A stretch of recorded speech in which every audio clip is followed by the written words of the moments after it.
It is difficult to name a brand that can match the blend of historical significance, model variety, and value for money of Longines, making it somewhat of a watch enthusiast insider choice appreciated by those in the know. There's only one problem though. To fully know, it requires an immense level of information to navigate through, so today we look to assist as we explore what you need to know before looking to buy a Longines. So we have this video broken down into 4 distinct chapters. The first chapter is going to be the backstory of the brand and their historical significance. This will be a little bit longer winded than usual given how many contributions Longines has been responsible for in watchmaking. Number 2 is the different model families and their major points. 3 is why or why not Longines. And finally, some top picks from their catalog. We'll be going through some of the quick highlights that I would recommend from an enthusiast perspective. In their nearly 2-century-long history in watchmaking, Longines has developed a reputation as a trailblazing innovator with many contributions to the broader landscape of horology, making them one of the most important brands of all time. With roots dating back to 1832, Longines was founded by Auguste Agassiz in the village of Saint-Émilion with humble beginnings with a small watchmaking workshop. In 1854, the nephew of Agassiz, Ernest Francillon, joined the company and quickly spearheaded many of the improvements both to the manufacturing capabilities and the repeatable efforts of developing precise timepieces at scale. In 1867, the brand constructed a new factory and put into action their newfound methodologies. This perception of quality was so far-reaching, Longines introduced their winged hourglass logo, which would appear on their calibers as a counterfeiting measure, and later was registered for a trademark in 1880 when Swiss trademark law was established, with the winged hourglass logo holding the title as being the oldest trademark in watchmaking. The second half of the 19th century and the early 20th century was a massive time in the growth of Longines, being years of many innovations, including the creation of the first chronograph pocket watch in 1878, used in horse racing, a point of heritage that continues to this day, being the official timekeeper and partner of the Kentucky Derby and other equestrian events all around the globe. In the early 1900s, Longines continued with their flurry of revolutionary introductions, including the first dual time zone pocket watch, built all the way back in 1908, one of the first wrist chronographs in 1911, and the release of the first compact wrist chronograph caliber in 1913 with the 1333Z. These originating concepts led Longines to being one of the largest watch companies in the world of the period, having over 1,000 employees. The following decade, in the 1920s, Longines established another pillar of their esteemed history in pilot watches. In 1925, the brand unveiled its Zulu watch, being the first wristwatch indicating a second time zone. Beyond this, Longines was the trusted timekeeper of navigating and aviating icons such as Philip van Horn Weems, Charles Lindbergh, Amelia Earhart, and countless others. In 1931, Longines developed their hour angle watch alongside Charles Lindbergh as a way to navigate during his daring long flights. With the at the time novel rotating and marked bezel, it could be used in tandem with a sextant and a nautical almanac to plot a course mid-flight.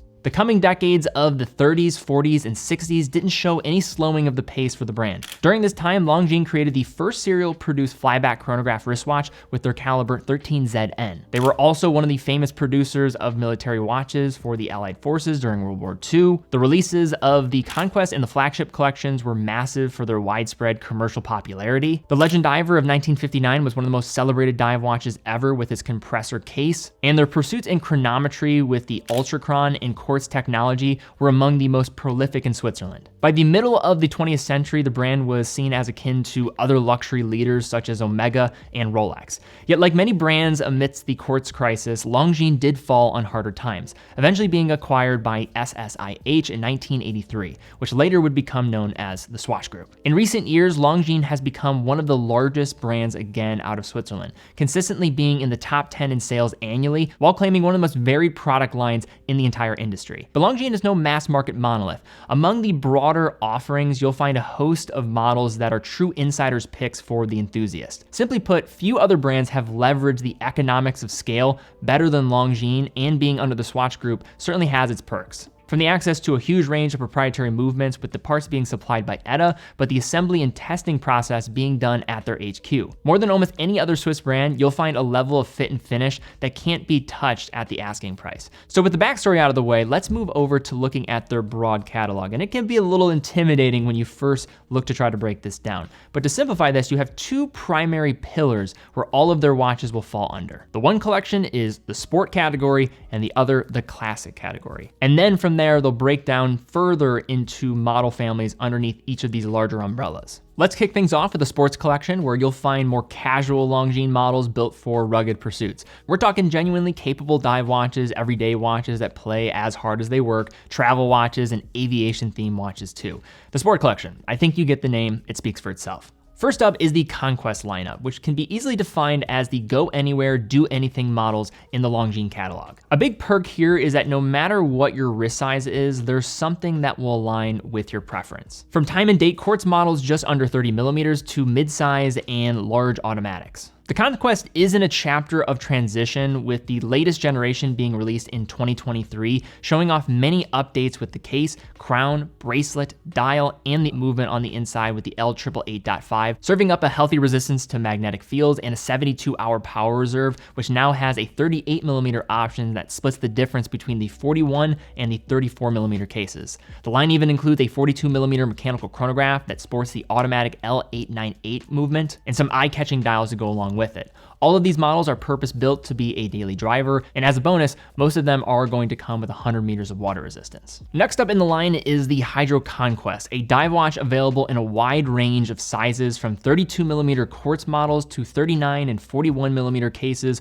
all the way up to 43mm automatics for those with larger wrists. The Hydro Conquest builds off the Conquest, yet furthers the viability for additional extremes, with a healthy 300 meters of water resistance and sapphire crystals throughout the range. Again, you're spoiled for choice when it comes to dial variations and a plethora of strap and bracelet configurations. You'll even find one of the rare instances where a ceramic case is available for under $5,000 in this collection. In more recent news, the Hydro Conquest has expanded with its use of complications with the notable release of the Hydro Conquest GMT last year, which features one of the most compelling points of value for a true or traveler's GMT in Swiss watchmaking. One of the most popular enthusiast picks is the appropriately named Longines Legend Diver. Based on the original 1959 reference, the 7042, this vintage-inspired, legend features a compressor-style case, dual crowns, and an internal rotating elapsed timing bezel operated by the crown at 2. Since it was revived in the modern collection in 2007, the Legend Diver family has been a leader in the vintage revival craze, now spanning a range of case sizes from 36mm to 42mm. With a 39mm model now joining the conversation in 2023, you're bound to find a version that will work well for your wrist if you are attracted to this style of watch. The retro dials are available in a range of colors, including some very attractive gradient versions in red, blue, brown, and beige. But the Legend Diver isn't just a pretty face with 300 meters of water resistance, sapphire crystal, legitimate diving history, and stellar movements. It is going to be a watch that's capable as well as attractive. So as we've alluded to early on in this video in the historical recap, it's hard to overstate the importance of aviation in the history of Longines, with some of the most important and audacious designs falling into the pilot's watch category. The mainstay of the collection probably is the Avigation Big Eye chronograph, a classic 41mm chronograph available in steel or titanium. It has a fantastic 3-register no-date layout, an L688 automatic winding column wheel movement with 66 hours of power reserve, with its oversized register being the design hallmark, giving inspiration to its name. And if you're not afraid of drawing a bit of attention and have the wrist to pull it off, you can consider the 47.5mm tribute watches that honor important moments in aviation history, like the Lindbergh Hour Angle watch or the spotlight-stealing Weems second setting watch in 18-karat pink gold. So if you're looking for a sportier, go-anywhere watch with further ties to aviation history, the Spirit Collection is an excellent place to investigate. With fantastic aesthetics across the board with its applied Arabic numeral dial markers and well-proportioned cases, which naturally comes in a range of sizes from time and date 37mm three-handers to a 42mm flyback chronograph that is one of the most inexpensive of its complication genre. Then there's the breakout smash hit of the Spirit line, the Zulu Time GMT, which now comes in a 42mm and a 39mm case size. The Zulu Time makes for an ideal travel watch with a true GMT caliber that is COSC certified, a comfortable bracelet, colorful ceramic bezel inserts, and several versions to choose from. And then the final collection falling underneath the sports category is the Ultrachron, a name that dates back to the mid-20th century where it was known for its absurd accuracy of just 2 seconds off from perfect time of day while operating at 5 Hz. Even over a half century later, 2 feats that are phenomenal even by today's standards. The Ultracon name lives on with the Ultracon Diver released in 2022. The 43mm cushion style case is not going to be for everyone. However, it brings to the table a high beat frequency caliber of 36,000 vibrations per hour, a silicon balance spring, high accuracy standard, and distinctive looks. Now that we've had a chance to look at the sports collection, it's time to look at the more refined side of things with a glimpse into the classic collection. In addition to more traditional minimal styles, this is where you'll find the elegant side of Longines. Probably the first place to look underneath the classic lineup is going to be the Master Collection, with a rather astonishing range of watches that encompasses a total of 158 different models. Yes, you heard that right. These are the watches in the collection that take their styling cues from timeless designs of the past. You'll find details like fully polished casework, elegant dial markings in both Roman and Arabic numerals, diamond indices in some cases, complications like moon phase displays, chronographs, and even calendars, while often utilizing a variety of case materials. The rectangular case is a silhouette that is one of the most recognizable in watchmaking, and Longines is no stranger to this idea, with the brand being one of the first to create a case of the shape, with rectangular calibers being produced by the brand all the way back in 1916. This aspect of their history now resides in the Dolce Vita and the Mini Dolce Vita lines. You'll find a complete range of sizes in steel as well as yellow or pink gold, and they're available with both quartz and automatic movements. Fusing Art Deco styling with broader principles of timelessness, the collection evokes many characteristics that align as a perfect companion for formal attire. Now we move to Longines' Heritage Classic range, and this is a great place to start if you're a true connoisseur of horological history from the brand and want design cues in vintage appropriate sizes. The 38mm Conquest Heritage Central Power Reserve has one of their coolest looking complications, a central power reserve indicator as the main attraction of a streamlined mid-century design. The range also includes their flagship and Conquest Heritage pieces with their ornate indices and the fan favorite Sector Dial, a watch that I personally own and have on my wrist right now. From here, there are other lines within the classic sphere. However, they are less oriented to the enthusiast crowd, but let's quickly give them a mention here as well. The Record family often will feature chronometer calibers and clean designs, as well as chronographs. The Prima Luna, the Elegant, the Grand Classique, and the Evidenza lines are some of the leading collections for women, with a variety of dial configurations and case sizes, making these great middle grounds of blending watchmaking with the contemporary flair of jewelry. And finally, you have the Flagship collection, minimalist designs with simplified complications and markings that aim for inoffensive yet versatile refinement. Now we've touched on the backstory, we've talked about the different collection and their highlights. Let's shift to the question now, why or why not Longines? Starting with the latter of the two, first, the elephant in the room.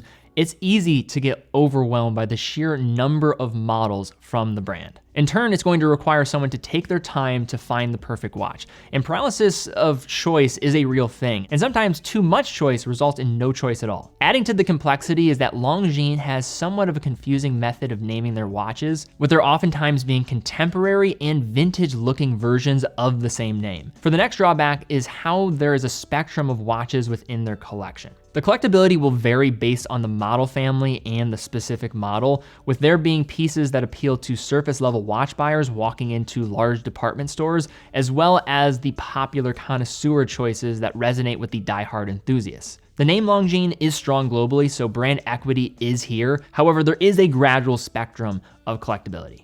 Now we move over to the pros, and I want to start with one that I don't think enough people talk about. It's movements for the dollar amount. Depending on where you want to draw the line of semantics of in-house is up to you. However, what can't be contested is that Longines is uniquely positioned to deliver some of the most compelling calibers for the money that are used exclusively by Longines while being assembled in their facility, a process of T1 that I have seen firsthand when I visited them last year. With movements like their L888.5 being available in watches around $2,000, you're starting to get into a movement that really separates from the competition. You're getting stellar accuracy, a silicon balance spring, magnetic resistance that 10x's the ISO 764 standard, and a lengthy power reserve of 72 hours with different versions of the L888 introducing COSC certifications. From here, you also have many different complications with the L844.4 housed in pieces like the Zulu Time, the L688 column wheel chronograph caliber housed in the Avigation Big Eye, and even the L791 flyback movement powering the Spirit flyback pieces. Another thing that I'll add here is Longines' servicing costs are also generally lower compared to the next tier up of $5,000 to $10,000 for a watch, making their cost for ownership another perk. Beyond the movements, the finishing across the board for Longines is very strong and sets a standard for their price range, even oftentimes outdoing the competition that are priced above them. They do this with intricate dial details, faceted cases, and slick bracelets across the board. As a counterpoint to the idea earlier about the paralysis by analysis is that Longines arguably has one of the most versatile and sensationally designed product offerings of any watch brand out there, catering to both mass market appeal and enthusiasts. Many of their fan favorites have multiple case sizes and dial colors, ensuring nearly every preference is covered. And further, their archive and taste in design is incredible. And finally is the history point. Longines is one of the most important brands in watchmaking, and you could argue when you look specifically back to the late 19th century into the earlier part of the 20th century that almost no brand can match what they contributed to the industry. I'll say this too, I'm a believer that history without a concern of what you're doing lately can be a fleeting idea, but Longines is not a brand that completely rests on previous successes, fusing contemporary offerings that go toe-to-toe with maintaining an illustrious past. And now for the final chapter here, we look at some final suggestions, places to look. Now, this is not to say that these are the best watches from Longines. I'm speaking more from my personal taste, but also maybe some recommendations for the enthusiast crowd. But there are so many watches from Longines, and that's what made this video really difficult, is it's hard to break a brand like this down to a very simplified level. Looking at some of the different categories, let's start with a dive watch and where maybe to look. The Hydro Conquest is going to be more the mass appealing watch from the brand, and it's certainly a great watch to go for if you're looking for a dive watch. But I would say the enthusiast choice would mostly be the Legend Diver family. These are watches that really have the history to go along with some great specification. The 39mm option was a watch that was requested for many years. The Beads of Rice bracelet is comfortable on the wrist. You have a COSC certified movement on the inside. No date for this version. 300 meters of water resistance and a stellar movement with 72 hours of power reserve on the inside. The best go anywhere, do anything watch, the everyday watch. You have a couple places you could look here. I was thinking about the Spirits. Those were always a mainstay before this watch came out, which is probably going to be my ultimate pick given where it sits on price, and that is the Conquest. When Longines unveiled this in 2023, I think this was a great response to updating the formula. You improve the movement, the case and bracelet is much more refined, the dial as well being more versatile. And the crown, despite looking much different, I think is going to lend to its versatility and everyday viability. Next, we look at the best GMT, and you saw what Tudor did around 2018 with the release of the Tudor Black Bay GMT. I would say the best response to those watches were from Longines, with two different watches I'll mention here. The first one was the Zulu Time. When this was unveiled, this was the perfect response to what was available in the broader sphere of GMT watches in the industry, but also it really set a new standard for what you're going to get for that attainable luxury segment and luxury watch segment for a true GMT, with these sitting right around $3,000. Further, you get a COSC certified movement on the inside for the Zulu Time and this aviation history to tie in. Think about it, 1925, the Zulu watch came out. That is a quarter century before the GMT watch craze of the 1950s. As an honorable mention here too, because they have so many great GMTs, I'll also mention the Hydro Conquest GMT, which I think a lot of people like with more of its diving approach. And then you have the dress category. I struggle very hard with this. This is the hardest one to pinpoint one single watch, because I could argue that Longines makes the best and most variety under $5,000 for dress watches. You can also mention a brand like Nomos, but Nomos goes for a totally different design influence, where Longines is looking more for this traditional romantic idea of what a dress watch is, and they can look directly to their past. They don't necessarily have to recreate anything here if they didn't want to, but they've done an amazing job in giving a variety to people that are looking to collect a dress watch in this price range. Now, I own a few watches in this bucket here because I think Longines does this so well. One I have on my wrist right now is the Heritage Classic Sector with the silver dial, beautiful looking watch. The flagship Heritage models are also beautiful. The Moon Phase Edition, stunning. For me, this is a hard one to just pick one. If you're looking for a dress watch though, just get lost and enjoy Longines here. This is one of the best things that they do. And then for the final category, we have the wild card or the oddball pick. Longines being more of a traditional brand rooted in Swiss watchmaking history, they don't have this eccentric pop like some other brands do because that's more authentic to them. So they're looking for more classic style here. So I'll just mention a couple. I'd say one honorable mention is the Abnegation Big Eye. You could also mention the Ultra Chron, but if I had to throw one thing in here as just this sneaky point of value for the brand, would be the Master Calendar Chronograph. This is just an unbelievable watch. You're getting a wearable case, reasonable thickness, all things considered, but under $4,000, you're getting a calendar with a chronograph This complication type is unheard of for this price range. You can also get it on a bracelet for around like $3,600, I believe, at the time of recording this video, somewhere in that range. But remarkable value. If you would put Patek Philippe on the dial and look at that genre of same configuration for this complication type, you're looking at 6 figures easily for that layout. But all right, guys, that is all we have for this video today, looking at the things to know before you look to buy a Longines. If you found this video helpful, please give it a thumbs up, subscribe, hit the bell icon. Really do appreciate that. Also, what is your favorite watch from Longines? If you're an owner of a Longines watch, love to hear it in the comments down below. And if you like these style of videos, what would be the next brand you'd want us to do this breakdown on? Leave a comment about that as well. Also check out TeddyBaldestar.com, full authorized dealer of over 30 brands, including Longines, quick and fast fulfillment, dedicated customer support, and a full factory warranty for all the products that we offer. Also feel free to visit us at our boutique in Cleveland, Ohio, if you're ever in the area. Further, how we're able to produce all the content on this channel is through selling watches. So if you are in the market for a watch, we'd love to have your business. It allows us to keep doing what we're doing here, and we love what we do. But guys, thank you again so much for watching. Be well, and I will see you all very soon.